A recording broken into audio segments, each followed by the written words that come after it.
Ya, Assalamualaikum warahmatullahi wabarakatuh. Berjumpa kembali di channel kita, ISB Law Center. ISB Law Center adalah pusat informasi edukasi dan informasi hukum. Salam bahagia. Sobat ISB sekalian, alhamdulillah kita sekarang kehadiran tamu yang istimewa. Yaitu di samping saya, Pak Yandi Sopyandi ST. Nah, selamat pagi Pak Yandi, selamat siang. Selamat siang, Pak Eki. Jadi beliau ini adalah sebagai ketua Asosiasi Tukang Komputer Parahyangan ya? Ya, ATKP. ATKP. Jadi ATKP ini membawahi berapa daerah? Kota, kabupaten? ATKP ini membawahi Kota Tasikmalaya, Kabupaten Tasikmalaya, Tasikmalaya, terus Ciamis, Ciamis, Banjar, Banjar, Pangandaran. Pangandaran. Jadi ada 5 ya? 5. 5 daerah Priangan Timur. Ini luar biasa nih. Sibuk sekali berarti ya Pak Yandi. Lumayan ya? Lumayan. Berapa jumlah anggotanya sekarang? Kalau yang sekarang terdaftar masih aktif ada sekitar 60-an. 60-an. Oke, itu 60 tersebar di 5 wilayah tadi ya? Ya. Oke, berarti komputer. Jadi aktivitasnya apa itu Pak? Kita bergerak di bidang IT. IT ya? Ya, penjualan, servis, aksesoris dan lain sebagainya. Oke.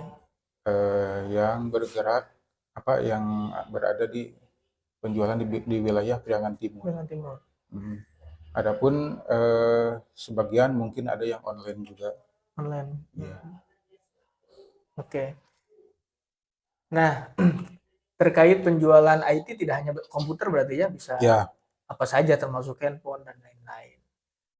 Nah, tentu kan sebagai pelaku usaha ya dalam hal ini merangkap juga kan berarti pelaku usaha, tidak hanya sebagai ketua aja kan, nggak hanya ngurus organisasi ya. Tentu tahu kan tantangan-tantangan selama kita menjalankan praktek usaha gitu ya. Dan tidak jarang juga ini kadang-kala berkaitan dengan persoalan-persoalan hukum gitu ya, mulai baik itu hukum jual beli gitu ya, sampai pada misalnya hukum yang lainnya, perdata ataupun pidana dan lain-lain. Nah Pak Yandi sebagai pelaku usaha, tentu kan dalam berbisnis ini yang namanya usaha itu kan mencari keuntungan nih. Ya, betul. Mencari keuntungan gitu ya. Pola-pola bisnis yang selama ini dilakukan, terutama dalam bidang IT ini seperti apa? Kalau pola-polanya sih ya biasa kita jual beli ya. Di antaranya ada yang baru, ada yang second. Baru second ya. Ya, kalau yang baru tentu sudah ada ketentuannya, masalah harga dan lain sebagainya, garansi dan lain sebagainya. Ya. Nah, kebanyakan di ATKP ini jual barang-barang second juga ada banyak gitu ya. Seperti halnya laptop, terus infocus, terus PC ya, rakitan PC dan lain sebagainya. Terus ada juga yang sekarang sudah berkembang ke CCTV. Banyak juga pelaku usaha di bidang IT yang sekarang sudah masuk ke usaha CCTV. Dulu kan CCTV sama laptop itu ya, yang jual laptop itu biasanya berpisah gitu ya. Misah gitu ya, CCTV, laptop penjualan di IT. Cuman sekarang tuh sudah bergeser mulai ke CCTV juga. CCTV juga ya. Oke.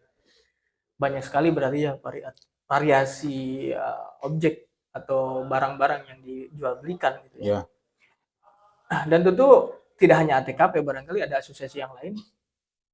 Ada juga. Ada banyak ya, berarti tidak satu ya. Kadang-kadang ada banyak komunitas. Nah, dalam menjalani praktek bisnis gitu ya, Pak Hendi, kira-kira ada tantangan nggak? Tantangan-tantangan di dalam menjalankan bisnis seperti halnya ini, gitu ya? Ada ya, salah satunya misalkan dalam penjualan laptop bekas ya, Mm-mm. ataupun misalkan kamera bekas. Mm-mm. Nah, kebanyakan misalkan laptop bekas ya. Mm-mm. Nah, tantangannya itu salah satunya kita kan misal ada user nih ke Mm-mm. toko, Pak ini mau jual laptop. Nah, kita kan nggak tahu kadang yang user itu cuma bawa laptop aja gitu ya, Ya. nggak sama dusnya Mm-mm. atau apa perangkat yang lainnya gitu ya.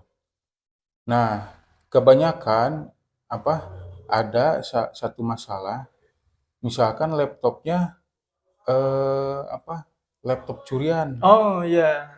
laptop curian. Nah, permasalahan bagi kami di toko itu, kalau misalkan laptop curian itu kita kan nggak tahu ya, Mm-mm. kita nggak tahu. Nah, misalkan kita terima, ketika kita terima, misalkan kan yang punya laptop yang dicuri itu mencari ya, mencari-cari laptopnya gitu ya. Nah, kita kendalanya itu kita nggak tahu si Iya. laptopnya barang curian atau tidak. Kecuali yang ngejualnya bilang bahwa ini Nah, hasil curian dan nggak mungkin kan itu terjadi. nggak mungkin. Nah, ini Ya. saya pengen ada solusinya biar kita aman toko Ya. itu bagaimana gitu. Ya. Ya. Ya. Oh, itu tantangannya berarti kan itu sudah sangat serius ya, gitu. Apalagi kan sekarang Ya, itu uh, karena jujur saja sudah ada apa beberapa toko atau rekan kami itu tersangkut apa masalah hukum. laptop curian. Ah, oke. Udah sampai ke apa ke Polres, udah sampai ke apa pengadilan negeri gitu ya Oh, ke pengadilan. Sudah banyak beberapa toko yang tersangkut sama laptop bekas apa curian gitu. oke. Sekarang itu sedang marak-maraknya kasus pencurian gitu ya. Ya, Pasca COVID kemarin, orang banyak kehilangan pekerjaan dan lain-lain. Nah, ini berimbas dalam segala hal gitu ya. Nah, kira-kira terkait dengan banyaknya anggota atau tukang komputer pelaku usaha yang lain yang terjerat kasus hukum ini, bisa dikatakan berapa persen, Pak? Banyak atau sedikit atau sebagian orang saja? kalau dilihat-lihat kan pengusaha IT ini udah pada lama ya. Hmm. Nah, kalau misalkan dari 100% atau 100 Hmm. orang, itu pernah 80 Oh, persennya tuh udah pernah terjerat kasus hukum. tersangkut. Ya, Ah. ada yang terbuka ada gitu ya. Hmm. Ada yang nggak terbuka juga ada. Hmm. Jadi ada yang diketahui sama orang Hmm. lain, ada juga yang tidak diketahui. Hmm. Banyak juga ya, 80%. Banyak. Uh, ini sudah sangat serius menurut saya. Artinya em, harus ada solusi konkret nih terkait dengan penyelesaian persoalan-persoalan ini agar suatu saat kemudian tidak lagi terulang barangkali ya, begitu Ya, harapannya. Nah, Pak Yandi kan memang ini sangat rentan ya usaha-usaha semacam ini terjerat pada eh, tantangan-tantangan tadi. Jadi misalnya bisa jadi ketika pengusaha misalkan pengusaha IT ini membeli barang gitu ya dan kemudian hasil curian ini juga jadi persoalan. Jadi memang untuk kasus demikian rata-rata kan sebetulnya aparat penegak hukum itu seringkali menerapkan satu pasal yang sebut saja misalnya penadahan penadahan gitu ya. Mungkin yang kasus. tadi kasus-kasus Ya, tadi banyak penadahan gitu ya, ya. yang pasal yang dipakai. Perlu diketahui juga bahwa penadahan itu berarti orang yang memanfaatkan barang hasil kejahatan gitu ya. Ya. Dan kejahatan ini dalam konteks ini adalah pencurian. Sementara kita nggak tahu ya itu barang dapat nyuri ataupun tidak. Nah, kira-kira kan sejauh pengalaman yang Pak Yandi tahu, termasuk juga dari pengalaman teman-teman gitu ya. bisa nggak membedakan misalkan apakah ini barang itu hasil kejahatan, misalnya pencurian atau tidak gitu? Nah, kalau saya sendiri, alhamdulillah belum pernah ya, belum pernah berurusan dengan barang curian ataupun kepolisian. Nah, bagi saya ada solusinya. Misalkan ada user atau siapa ya datang ke toko mau jual barang bekas gitu ya, terutama laptop. Nah, kita bisa lihat secara psikologis ya, psikologis orang tersebut. Biasanya orang tersebut dilihat tuh gelisah. Iya. Gelisah. Kenapa? Takut ketahuan karena barang curian. Terus yang kedua, misalkan kita bisa dilihat barangnya. Dilihat barangnya tuh yang pertama kelengkapan. Kelengkapan tuh ada laptop ya, ada casan atau adaptor. Kalau perlu ada dusnya. Kalau misalkan barang tersebut tidak ada casan atau adaptor dan tidak ada dusnya, yang pertama kita harus tanda tanya barang dari mana. Terus yang kedua, kalaupun dia kasih harga, misalkan mau dijual laptopnya 2 juta. Nah, misalkan kita masa 2 juta gitu ya. Terlalu mahal misalkan. Dia tuh cepet turunnya harganya. Misalkan, oh gak apa-apalah, 1 juta aja misalkan. Padahal barang tersebut kalau dinilaikan gitu ya, itu bisa di atas misalkan di atas 2 juta untuk spek tersebut. Tapi dia jual dengan harga sangat di bawah harga pasar. Misalkan kalau saya sendiri solusinya kita tawar lagi lebih murah. Misal, gimana nih kalau 500.000? Padahal si harga laptop tersebut pasaran 2.500.000 gitu. Nah, biasanya barang curian itu dikasih asalkan ada nilainya gitu. Iya. 500.000 nih. Kan uang tuh. Uang. Yang penting kejual. Yang penting kejual. Kejual. Nah, biasanya kalau menurut pengalaman saya gitu, biasanya laptopnya dikasih mau berapa juga. Biasanya.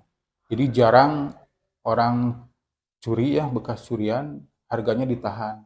Iya. Kalau sudah ada yang nawar, mau berapapun, misalkan 500.000 dia kasih. Gitu. Beda kalau laptop sendiri. Laptop sendiri yang dibeli gitu ya.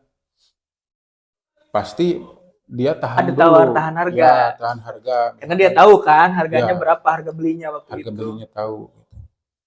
Nah, mungkin salah satu triknya itu kalau saya pribadi gitu ya.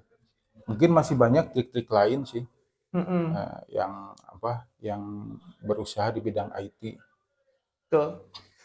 Ya, jadi ini tips juga ya bagi teman-teman sekalian ya ketika bertransaksi gitu ya, jangan asal menerima barang berarti ya. Jadi harus di assessment lah. Katakan seperti itu barang misalkan harganya berapa, dengan trik tadi yang Pak Yandi sampaikan itu saya kira cukup efektif untuk menghindari potensi barang itu hasil kejahatan atau tidak. Kalau misalnya kita mudah tergoda dengan tawaran mereka kan itu yang berakibat fatal. Berakibat fatal, bisa jadi suatu saat kita tersangkut juga masalah hukum. Jadi kita harus benar-benar hati-hati ya di dalam bertransaksi gitu. Kenapa sekarang tuh gampang kelihatan barangnya di mana? Kita kan nggak tahu, biasa kan online ya. Betul. Jual di Facebook, di marketplace lah. Nah, itu kan pasti kelihatan. Iya. Mungkin ya sama orang lain, sama polisi gitu ya, sama ini. Biasanya kan dijual online gitu ya. Oh, biasanya ya. Berani juga ya berarti. Kalau yang bukan, kalau sama kita gitu. Oh, sama kita. Kalau misalkan barang curian kan, kita nggak tahu curian enggaknya. Oh iya. Pasti kita jual online, biasanya di marketplace. Nah, biasanya yang banyak ketahuan sama polisi sama itu tuh biasanya di iklan di online. Kalau misalkan gini, banyak kasus tuh misalkan kita beli ke toko lain. Nah, kita kan nggak tahu. Nah, itu gimana tuh? Misalkan kita kan beli pakai nota ya. Iya. Dari toko lain misalkan. Resmi berarti ya. Resmi. Harganya gimana? Harganya? Harganya sih di bawah standar, gitu ya. Adalah buat kita lah 100-200 gitu ya. Cuman tetap aja itu yang yang beli ke toko juga ada tersangkut paut gitu. Tersangkut paut. Kalau yang udah gitu ya. Misalkan saya penadah pertama ya. Disebutnya penadah pertama, Pak Eki beli ke saya pakai nota penadah gitu kedua. ya. Penadah kedua tetap aja. Tetap kesangkut ya dalam prakteknya ya. Dalam prakteknya. Oke. Nah, ketika misalnya ketahuan nih, kemudian bahwa itu adalah barang curian ya, ditindaklah misalkan sama aparat penegak hukum gitu ya. Biasanya si barang itu dikembalikan lagi atau gimana? Kalau masalah itu harus ditanya ya ke yang bersangkutan yang pernah gitu ya. Cuman ada beberapa gitu ya yang ngomong si barang tersebut ada yang balik juga, ada yang enggak. Ada yang enggak, karena udah mungkin berapa tangan lah ya. Iya. Udah gimana, nggak tahu barang itu udah di mana lagi. Nah, ini menarik Sobat ISB sekalian, bahwa fenomena ini sebetulnya tidak hanya terjadi mungkin di pelaku pengusaha IT, apalagi di era sekarang itu kan, apalagi banyak para pengusaha barang-barang thrifting ya disebutnya itu ya, praktik-praktik thrifting semacam itu, sehingga kemudian ini juga menjadi mengundang sikap dari pihak pemerintah gitu ya. Tetapi lagi-lagi ini kan bisa berdebat panjang lah ya, karena soal kualitas dan lain-lain. Nah, fokus masalah ini, saya kira ini harus ada satu penyelesaian hukum yang serius gitu ya, solusinya agar di masa yang akan datang para pelaku usaha IT khususnya tidak terjerat dalam kasus-kasus hukum, apalagi berkaitan dengan hukum pidana, karena ini sangat serius gitu ya, sangat serius gitu. Nah, memang kan di dalam hukum positif di Indonesia terutama gitu ya, terkait dengan peristiwa hukum seperti halnya jual beli barang-barang yang diduga hasil pencurian atau kejahatan, itu diatur di dalam Kitab Undang-Undang Hukum Pidana, terutama di pasal 480 KUHP gitu ya. Jadi pada intinya di pasal 480 itu mengatur bahwa orang yang membeli, menerima gadai, menyewa dan lain-lain yang itu diduga atau patut diduga itu barang hasil kejahatan, maka dia bisa dikategorisasi sebagai perbuatan penadahan. Dan orangnya disebut penadah. Artinya itu adalah satu delik di dalam pidana yang diatur, perbuatan yang dilarang. Bahkan ancaman hukumannya itu sangat serius, sampai 4 tahun gitu. 4 tahun? Iya, sampai 4 tahun gitu ya. Nah, ini hati-hati juga ya. Tetapi bagaimana kayak tadi misalkan bagi pembeli yang beritikat baik gitu ya. Kayak tadi pakai nota, gitu, notanya ada gitu ya. Ya orang kan mungkin secara ekonomis orang beli barang pasti yang murah ya, dan nanti ada margin keuntungan. Tetapi kan persoalannya apakah wajar atau tidak. Nah, itu yang menjadi poinnya. Bahkan di dalam kasus penadahan ini di pasal 480 itu sudah ada jurisprudensi gitu ya. Ya, pada intinya jurisprudensi itu mengatakan bahwa sesuatu perbuatan itu dianggap penadahan atau tidak itu akan sangat bergantung pada standar harga pasar, katanya Pak Yandi. Standar harga pasar. Sehingga itu apakah patut diduga sebagai hasil kejahatan atau tidak. Kira-kira setuju nggak? Setuju. Iya. Betul. Karena kalau yang di bawah sekali bawah pasar itu udah pasti jauh. Itu patut diduga ya. Patut diduga. Nah, berarti kalau begitu putusan Mahkamah Agung atau kita sebut sebagai jurisprudensi ini sudah sesuai dengan ketentuan dan juga kondisi sosiologis para pelaku usaha di bidang IT mungkin ya. Bahwa standar harga pasar itu menjadi ukuran gitu ya. Iya. Harga pasar jadi ukuran. Nah, kalau tadi misalkan yang laptop yang harga pasarnya 2 juta tiba-tiba ditawar bisa sampai 500.000 itu kan tidak wajar. Tidak wajar. Secara ekonomis, secara bisnis, secara hukum gitu ya. Secara hukum. Dan itu potensial untuk bisa ditindak secara hukum. Makanya hati-hati, baik itu untuk pelaku usaha, untuk para pembeli, termasuk juga penjual, lagi penjual nih, ya, yang jangan tergiur dengan harga murah. Oke, Pak Yandi, barangkali ada tips-tips yang lain yang bisa disampaikan, baik itu untuk pelaku usaha, untuk konsumen, gitu ya, ketika membeli barang-barang, terutama IT nih. Siap. Mungkin untuk pelaku usaha ya, terutama toko-toko di bidang IT, jangan tergiur sama barang-barang murah yang ngaku-ngaku punya sendiri, harga 2 juta tapi bisa ditawar ya, sampai 500, sampai 300, itu sudah dipastikan curian. Barang curian. Yang kedua, buat konsumen juga, pilihlah toko-toko yang terpercaya. Terpercaya. Mungkin ya tips dari saya segitu. Sebagai ketua asosiasi, Pak Yandi, barangkali harapannya untuk misalkan ke depan kebijakan, perlu ada kebijakan apa gitu untuk perlindungan misalnya? Kalau harapan saya sih terutama ini kan ISB Law ya. Mungkin bisa banyak-banyak berdiskusi dengan kami gitu ya, tentang masalah hukum. Pasti banyak pertanyaan dari pelaku-pelaku usaha. Kenapa? Karena rasa aman dan nyaman itu nomor satu bagi pengusaha gitu ya. Betul. Kalau kita tidak aman dan tidak nyaman, mau berusaha juga susah gitu ya. Takut membeli ini, takut hasil curian, mau ke sana takut yang lainnya gitu ya.